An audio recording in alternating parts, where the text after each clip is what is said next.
Hola a todos, ¿cómo están? Espero estén súper bien. Soy Tomás Patel, tutor del taller Los Dos Relojes, y en este video vamos a estar revisando los contenidos de semana 6, debería ser semana 6 más o menos, del curso de Introducción a la Física Moderna, que son los contenidos de efecto Doppler. Ahora, ¿qué es el efecto Doppler? El efecto Doppler es como de esas cosas de la ciencia que como que forman parte de la cultura popular hasta cierto punto, como, no sé, por los agujeros negros, la relatividad, como que la gente sabe que son cosas de ciencia, son cosas de física, pero no saben muy bien qué es. Como, o sea, saben que es algo de física y tienen que ver como, saben que tiene que ver con el sonido, pero hasta ahí mucho más no se sabe en la cultura general. Pero ahora en este video vamos a tratar de entenderlo como lo más posible. Entonces, ¿qué es el efecto Doppler? El efecto Doppler es el cambio, la variación que existe en la frecuencia que emite una fuente al ser percibida por un receptor, que le vamos a llamar oyente u observador, aunque en verdad observador no tiene mucho sentido, porque observador es el que mira, no el que escucha. Pero bueno, cualquiera de los dos, al menos yo le digo observador a veces, en algunos libros creo que también sale como observador, aunque está lo mismo.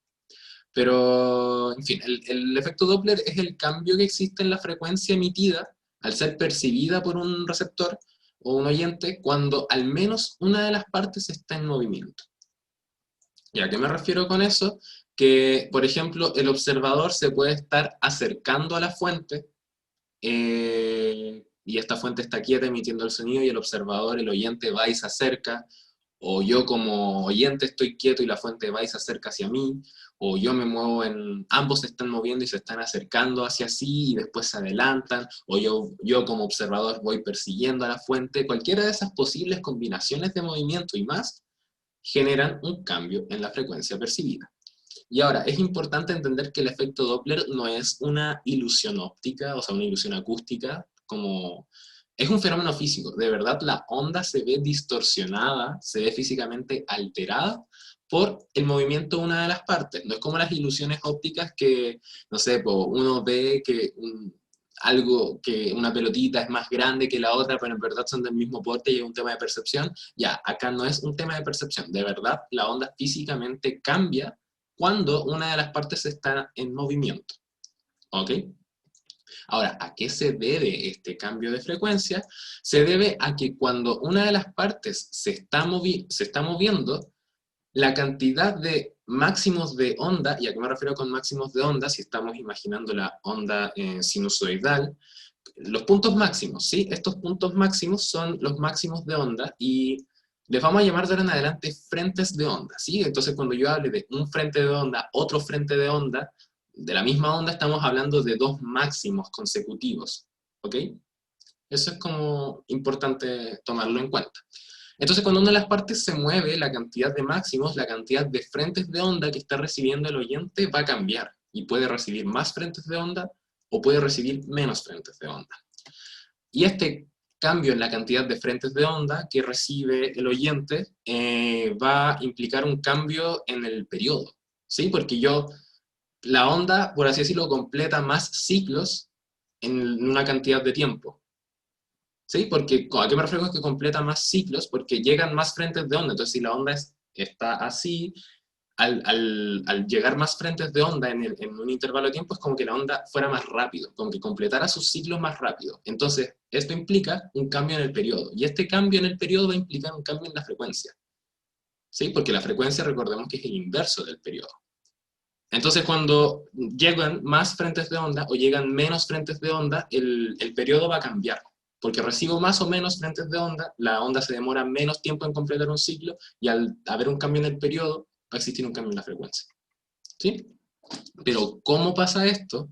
¿Cómo físicamente ocurre ese cambio de cantidad de frentes de onda recibidos, por así decirlo?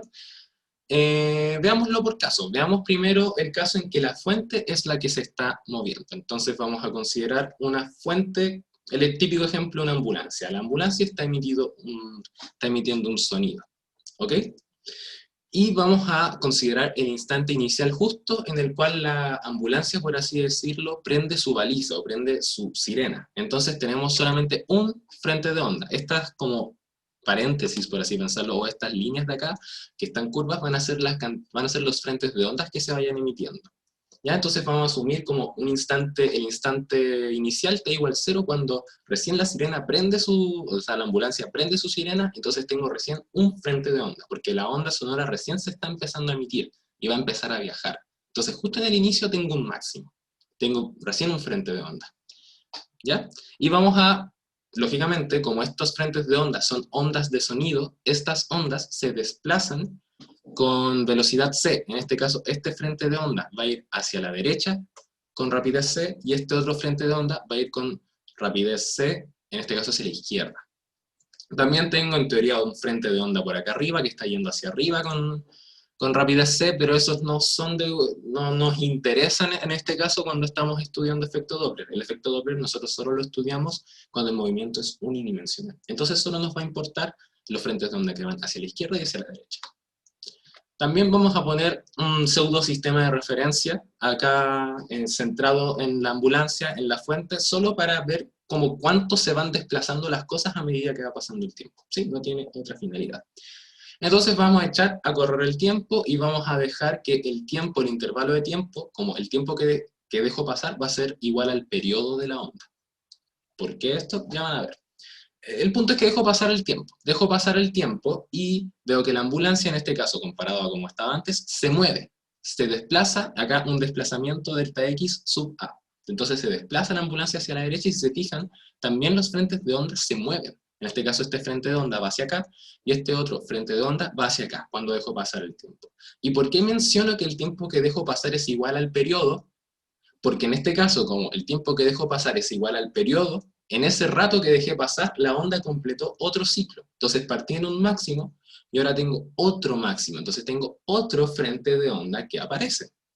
Y si se fijan, no está centrado como en este caso en el origen, porque lógicamente si yo tengo, no sé, la fuente acá, el sonido no nace aquí.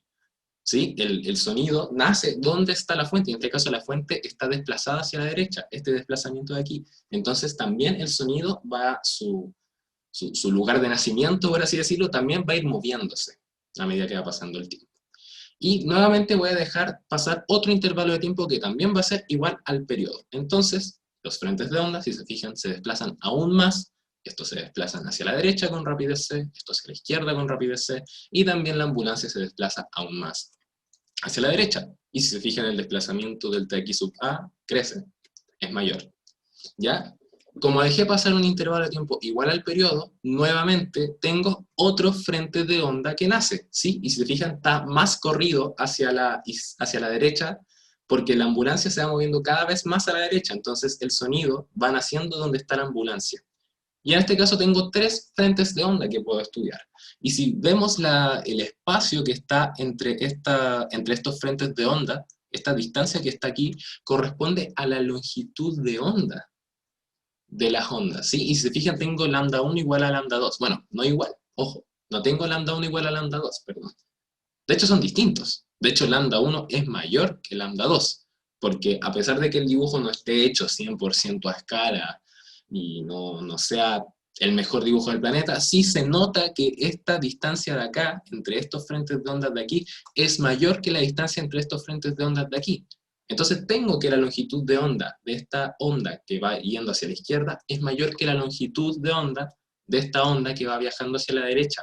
Entonces tengo lambda 1 igual a lambda 2, o sea que la longitud de onda sí se ve modificada por el movimiento de la fuente. Y tal como dice ahí, es mayor en la dirección contraria al movimiento, o sea, es mayor en la onda que se propaga para acá, y va a ser menor a favor del movimiento de este. O sea, va a ser menor la longitud de onda acá, porque el sonido se desplaza en la misma dirección que la fuente. ¿Ya? Bacán, perfecto. Ahí vemos cómo de verdad la onda se ve modificada. Pero ¿cómo se ve modificada la onda cuando el oyente es el que se mueve?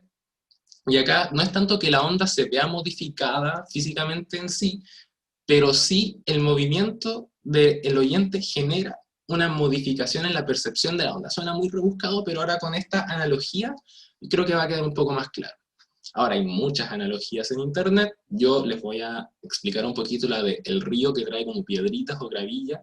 La más típica, y de hecho la que está en Wikipedia, es la de la máquina que tira pelotas de tenis, pero yo al menos nunca he visto una máquina que tire pelotas de tenis en mi vida, que para mí eso es de las películas, como nunca he visto una, y me sentiría súper raro haciendo un ejemplo con algo que ni siquiera yo sé, algo que no conozco, ¿cachai? En cambio, el ejemplo de un río, puta, yo pienso que la gran mayoría de nosotros hemos visto un río, hemos estado cerca de un río, a lo mejor no hemos bañado en un río, entonces es como mucho más cercano a nosotros esto, que una máquina que tire pelotas de tenis. Entonces, vamos a pensar en esta analogía. Un río que trae gravilla y piedritas. Y yo estoy parado, supongamos que yo me meto al río y me paro en este río, y como este río va trayendo piedritas o gravilla, como granitos, yo siento como estos me golpean en la pierna. Ojo, no de forma tan brutal, a menos que sea un caudal excesivo, pero si es un río suave, yo siento como las piedritas, la gravilla me va golpeando. ¿Ya? ¿Y qué pasa si yo me muevo en contra de la corriente, como la gravilla va viajando hacia acá y yo me muevo en la dirección contraria? Siento que más gravilla me está pegando que si yo estuviera quieto. Siento como más piedritas me van pegando a medida que yo me muevo contra la corriente. Y de forma totalmente análoga, si yo me muevo en contra de la corriente, o sea, a favor de la corriente, perdón, me muevo con el río, voy a sentir que menos piedritas me van a golpear, porque yo me muevo en conjunto con ellas, o en la misma dirección que ellas. Entonces no van a haber tantas piedrecillas golpeándome. ¿Sí? Y de hecho, es lo mismo que pasa con el sonido. De ahí lo voy a explicar más en detalle, pero con el sonido pasa exactamente lo mismo. Y si pensamos un poquitito más allá, si nosotros estamos con el río y nos movemos junto con el río a la misma rapidez que el río y con la misma rapidez de las gravillas, como me muevo junto a eh, las gravillas no me van a pegar, ¿sí? Y ahora, yo me pregunto, ¿pasará lo mismo con el sonido? Si me muevo a la misma rapidez del sonido, ¿no escucho nada? Esa es una pregunta súper interesante que nos podemos hacer y que vamos a responder más adelante, si es que me acuerdo de responderla. Entonces, como les dije, lo que pasa en el río es lo mismo que pasa con el sonido. Cuando nosotros nos movemos en la dirección contraria a la propagación del sonido, o sea que si viene el sonido para acá y yo me muevo en contra, me van a llegar más frentes de onda del sonido que si yo estuviera quieto. ¿Sí? Porque me voy a ir yendo contra de esto, entonces me van a llegar más, tal como las piedritas en el río. Y como nos llegan más frentes de onda en un intervalo de tiempo, tal como les dije, esto va a llevar un cambio en el periodo. En este caso, como son más frentes de onda en un intervalo de tiempo, como que la onda se demora menos tiempo en completar un ciclo. Entonces el periodo de esta onda disminuye. Y la disminución del periodo de la onda implica directamente un aumento en la frecuencia de la onda. Y como la frecuencia aumenta, el sonido que escuchamos es más agudo. Caso contrario, si nosotros nos movemos a favor de la dirección del sonido, como si nos alejáramos de la fuente, es lo mismo que cuando estábamos en el río y nos movemos a favor de la corriente. En este caso nos van a llegar menos frentes de onda que estamos quietos. Y como nos llegan menos frentes de onda que cuando estamos quietos, es como que la onda se demorará más en completar un ciclo. Como la onda se demora más en completar un ciclo, porque nos llegan menos frentes de onda, entonces hay menos máximos en una cantidad de tiempo, si queremos pensarlo de cierta forma, nos llegan menos frentes de onda en un intervalo de tiempo, y por lo tanto aumenta el periodo. Se demora más en completar un ciclo, y por lo tanto el periodo de la onda aumenta. Y directamente la disminución de la frecuencia existe. Como aumenta el periodo, baja la frecuencia, porque son, recordemos, una relación inversa. Entonces, como baja la frecuencia, escuchamos un sonido más grave. Ahora, para que quede aún más claro, porque a lo mejor alguien no me podrá creer, pensará que a lo mejor no... Claro, se entiende conceptualmente, pero son puras palabras lo que estoy diciendo. Como yo me muevo en contra, entonces aumenta. Ya, pero ¿cómo verifico eso? Por último, en el caso en que la fuente se movía, yo veía cómo la longitud de onda aumentaba para un lado y disminuía para el otro. Entonces, ¿cómo puedo ver lo otro, en el caso contrario en el cual el oyente se está moviendo? Para eso voy a usar esta página, que es un simulador de efecto Doppler, en el cual yo lo tengo configurado para que la fuente, en este caso, está en el origen. Está en el origen y hay 50 metros acá que recorre el oyente y otros 50 metros acá. Entonces, los primeros 50 metros, el oyente los va a recorrer como yendo en contra del sonido, o sea, acercándose a la fuente, y los otros 50 metros los va a recorrer en la dirección del sonido, como alejándose de la fuente.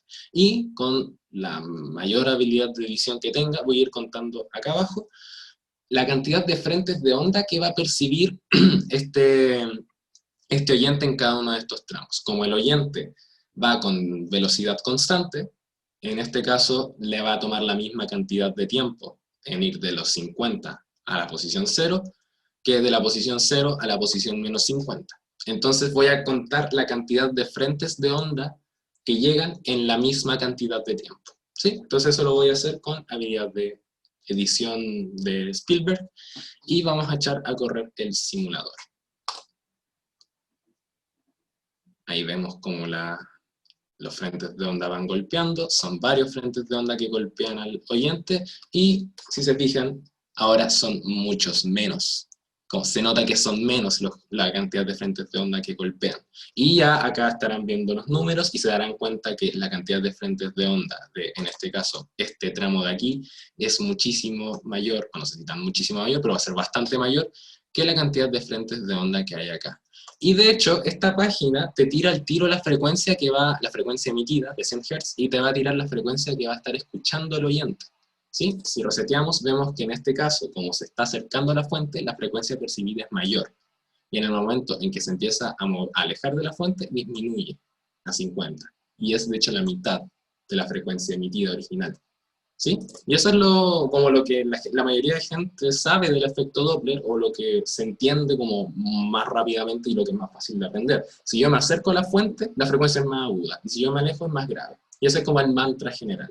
Y es lo que se cumple. De hecho, ya verificamos cómo la frecuencia en este caso aumenta cuando yo me estoy acercando a la fuente, y vemos que disminuye en el momento en que yo me empiezo a alejar.